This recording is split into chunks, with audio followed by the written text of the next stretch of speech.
मुनियों की पावन धरती, देश धर्म का नाता है। कहते सारे लोग यही हैं, गो हमारी माता है। जाग उठो ओ भारतवासी, जाग उठो ओ भारतवासी, गो पर छुरियां चलती हैं। बंद करो गो माँ की हत्या, सारी जनता कहती है। बंद करो गो माँ की हत्या, सारी जनता कहती है।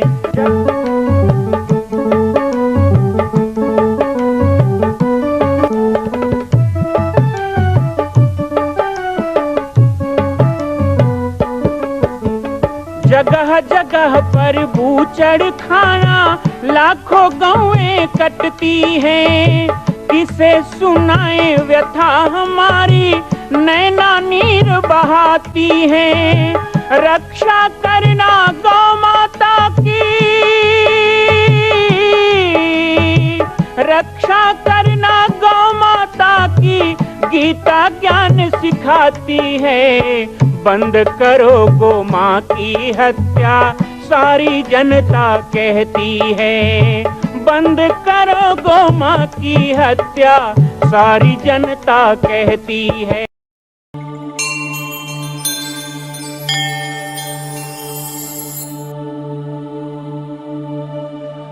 श्री गणेशाय नमः।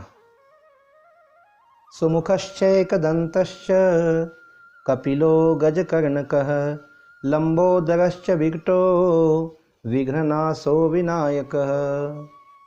श्री भगवान गणेश के पावन पर्व श्री गणेश चतुर्थी के अवसर पर बाबा जी की पाती में आप सभी का स्वागत है। आप सभी के द्वारा इस कार्यक्रम को इतना प्रेम और स्नेह मिलता है और हमारा भी प्रयास होता है कि हम श्री जामरी पाटेश्वर धाम और यहाँ के कार्यकलापों से जुड़े सभी गतिविधि आपको दिखाएं। आज गणेश चतुर्थी के पावन अवसर पर हम आप सभी को बहुत बहुत शुभकामनाएं देते हैं। गणेश चतुर्थी और श्री ऋषि पंचमी अर्थात चतुर्थी और पंचमी, ये 2 दिन बहुत महत्व का दिन होता है। एक तरफ श्री गणेश, किसी भी कार्य को प्रारंभ करने से पहले हम कहते हैं गणेश जी की पूजा करें। किसी के कार्य के प्रारंभ को ही श्री गणेश कह दिया जाता है। और दूसरी तरफ ऋषि पंचमी, ऋषि पंचमी जो संपूर्ण ऋषि मुनियों जिन्होंने इस संपूर्ण सृष्टि को प्रारंभ किया, जिन्होंने अध्यात्म को प्रारंभ किया, जिन्होंने मानव में मानवता का संचरण किया, इसलिए श्री गणेश चतुर्थी और श्री ऋषि पंचमी दोनों ही पर्व अपने आप में भारतीय संस्कृति के लिए बहुत महत्वपूर्ण है।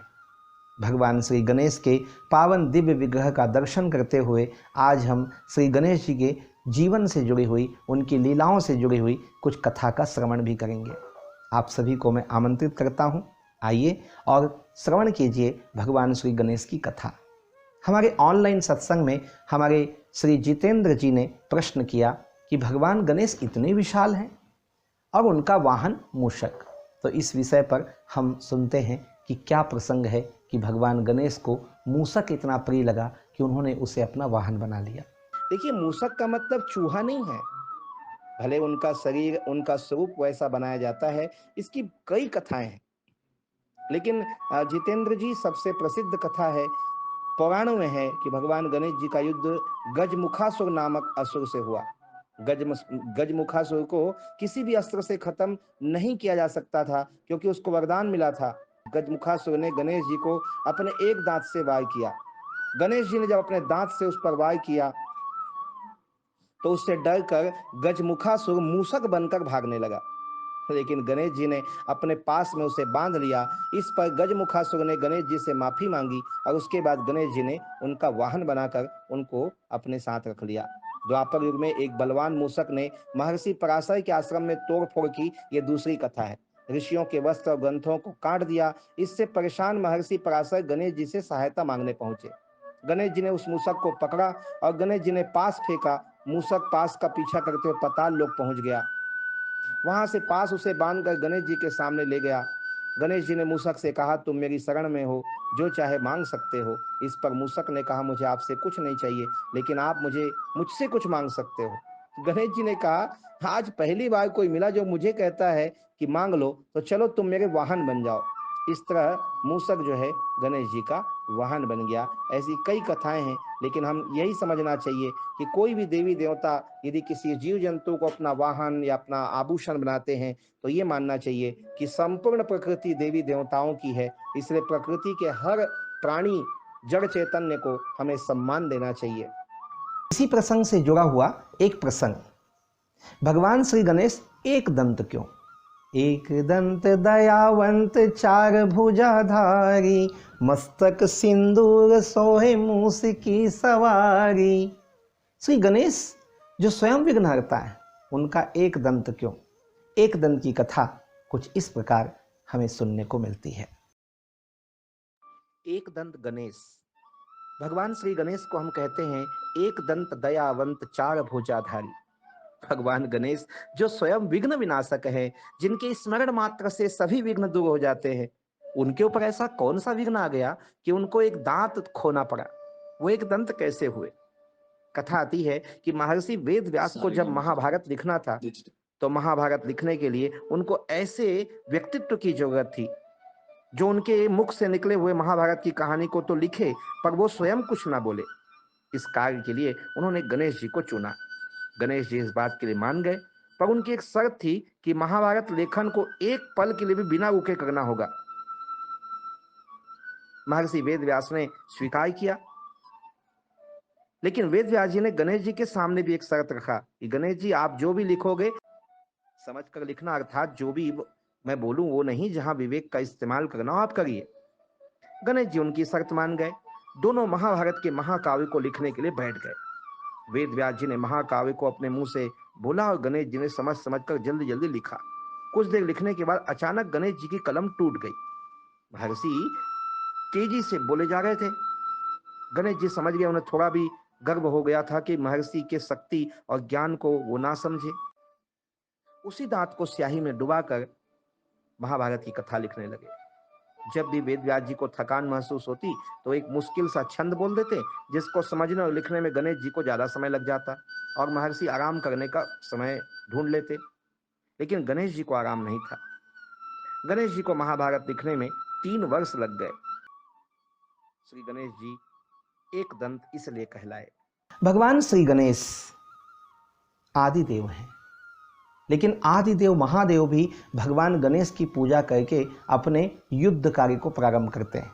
इसका वर्णन मिलता है त्रिपुरासुर से, जब भगवान शिव ने युद्ध किया उस समय। उस कथा को भी हम आज कहकर अपने वाणी को पवित्र करेंगे और आप सभी को लेकर चलते हैं श्री गणेश लीला की ओर। वैसे तो हिंदू धर्म में सभी देवी देवताओं को प्रथम पूज्य कहा गया, लेकिन गणेश जी सबसे पूज्य हैं, सबसे प्रथम है। और आप जानते हो विघ्नहर्ता हैं। हर कार्य की शुरुआत इनके ही पूजन के द्वारा की जाती है। सुमुखश्च एकदन्तश्च कपिलो गजकर्णकः लंबोदरश्च विकटो विघ्ननाशो विनायकः। भगवान गणेश जी के 12 नाम हैं। भगवान शिव ने भी गणेश की पूजा की थी। असल में पौराणिक ग्रंथों में भगवान शिव द्वारा अपने पुत्र गणेश की पूजा से जुड़ी कथा का एक उल्लेख है। आज हम उसके बारे में आपको बताएं। जैसा कि आपने कहा कि त्रिपुरासुर को मिला वरदान। पौराणिक कथा के अनुसार त्रिपुरासुर नामक असुर ने भगवान ब्रह्मा से अमरता का वरदान मांगा। ब्रह्मा जी ने कोई और वरदान मांगने को कहा तो त्रिपुरासुर ने कहा कि प्रभु हमारे लिए 3 पुरी दे दो, जिस पर ब्रह्मा जी ने तथास्तु कह दिया। वरदान मिलने के बाद तारकाक्ष के स्वर्णपुरी, कमलाक्ष के लिए रजतपुरी और विंध्युन्माली के लिए लौहपुरी का निर्माण हुआ। इन तीनों असुरों ने सारे देवी देवताओं को त्रसित कर दिया, क्योंकि इनके पास इतनी शक्ति थी कि त्रिपुरासुर का वध करने के लिए कोई समर्थ नहीं था। देवताओं ने अपनी आधी शक्ति भगवान शिव को समर्पित कर दी। इसके बाद सभी देवताओं ने मिलकर संहार की सारी लीला रची त्रिपुरासुर की। महादेव ने असुर नगर को देखा। भगवान शिव ने सभी जतन कर लिए, लेकिन उन असुरों का वध करने में असफल रहे। तब नारद जी ने ही भगवान शिव को कहा कि आप गणेश जी का पूजन करें, उनके बिना युद्ध करने आप चले आए, इसलिए आप युद्ध में विजय प्राप्त नहीं कर पा रहे हैं। तब शिव जी ने अपने पुत्र गणेश की पूजा की और लड्डुओं का भोग लगाया, मोदक का भोग लगाया और अंत में भगवान शिव त्रिपुरासुर का वध कर पाए। कहते हैं माता पिता की पूजा, माता पिता की सेवा करके ही भगवान गणेश आदिदेव प्रथम पूज्य बने। श्री गणेश के प्रथम पूज्य होने की कथा कुछ इस प्रकार है। भगवान गणेश विघ्नहर्ता हैं। भगवान गणेश की 2 पत्नियां हैं, रिद्धि और सिद्धि। आप सभी जानते हैं इन्हीं के पुत्रों का नाम है शुभ और लाभ। लेकिन भगवान गणेश की जो 2 पत्नी हैं, उनके विवाह के पहले की कथा भी आती है। ऐसा भी प्रसंग है कि भगवान गणेश ने विवाह से इनकार कर दिया था। लेकिन ऐसा क्या हुआ कि भगवान गणेश को 2 विवाह करने पड़े। इसको सुनने के लिए थोड़ी सी हम भगवान गणेश की आज कथा करते हैं। गणेश जी बचपन में बड़े नटखट थे। उनकी शरारत से माता पार्वती कई बार बहुत परेशान हो जाती थी। गणेश जी एक बार बिल्ली देखे तो उनके साथ खेलते खेलते अचानक हवा में घुमाकर उसे उछाल दिया। वो धरती पे गिर के घायल हो गई। गणेश जी बिल्ली की ओर दौड़े तो अचानक वो गायब हो गई। गणेश जी थक चुके थे तो चले गए घर। उन्हें भूख लगाई। माता पार्वती से भोजन मांगने लगे।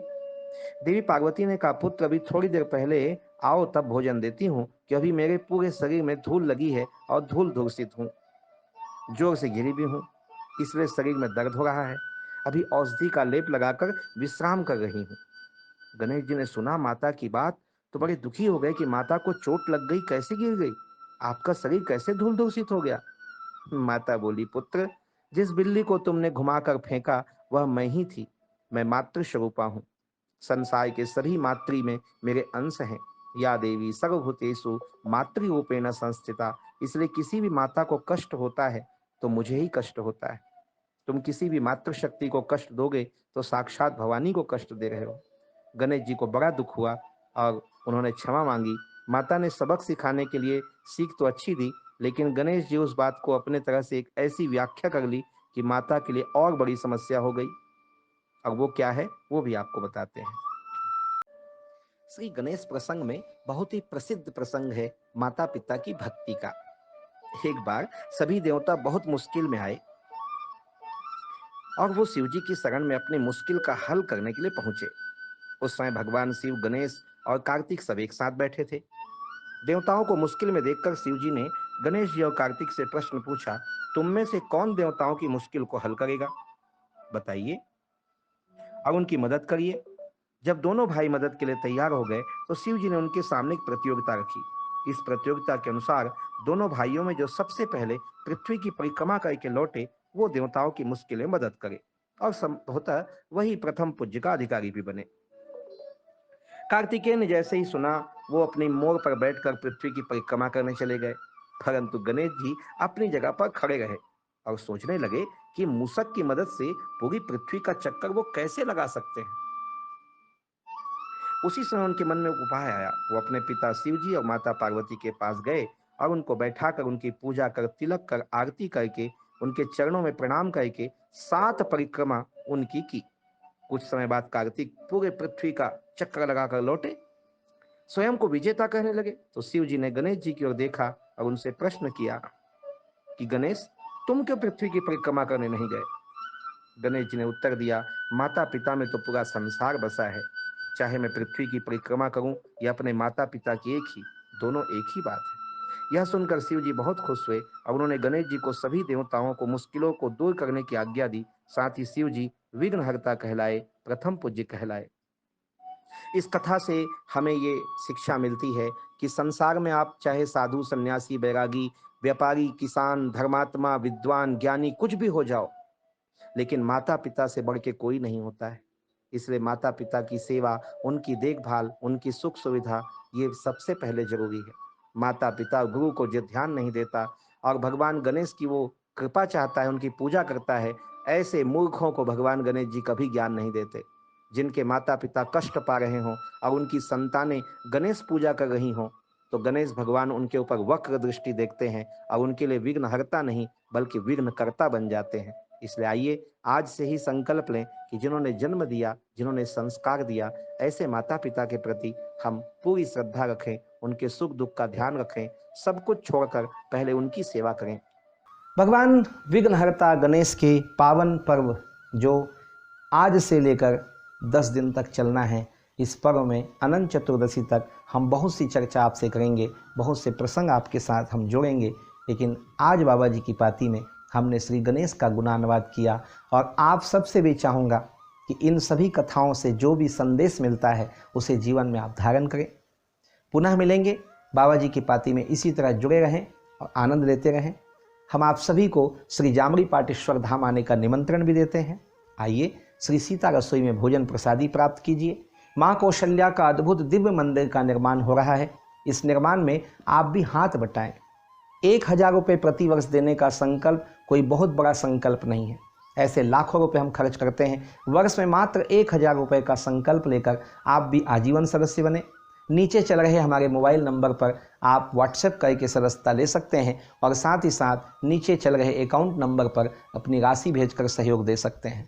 विश्व में अद्वितीय माँ कौशल्या धाम का निर्माण आपको जोड़ने के लिए ललायित है। आप भी जुड़ें, श्री सीता रसोई की पावन सेवा में जुड़ें। श्री हनुमान नंदीशाला गो अभ्यारण्य, जहाँ गो माता की सेवा होती है, एक गाय को गोद लेकर एक गाय की प्रतिवर्ष सेवा शुल्क देकर आप गो माता की सेवा का पुण्य भी लें। इस गणेश पर्व पर इन सभी अभिनव कार्यों से जुड़ने का आपको आह्वान करते हुए मैं श्री राम बालक दास महात्यागी, श्री जामड़ी पाटेश्वर धाम, जिला बालोद, छत्तीसगढ़ आपसे विदा चाहूँगा। पुनः मिलेंगे ऐसे ही प्रसंगों के साथ। जय सिया राम, जय गो माता, जय गोपाल, गणपति बप्पा मोरिया, जय गणेश। माँ कौशल्या की पावन जन्मभूमि छत्तीसगढ़ प्रांत में बालोद जिला में स्थित है श्री सर्वसिद्ध शक्तिपीठ जामड़ी पाटेश्वर धाम।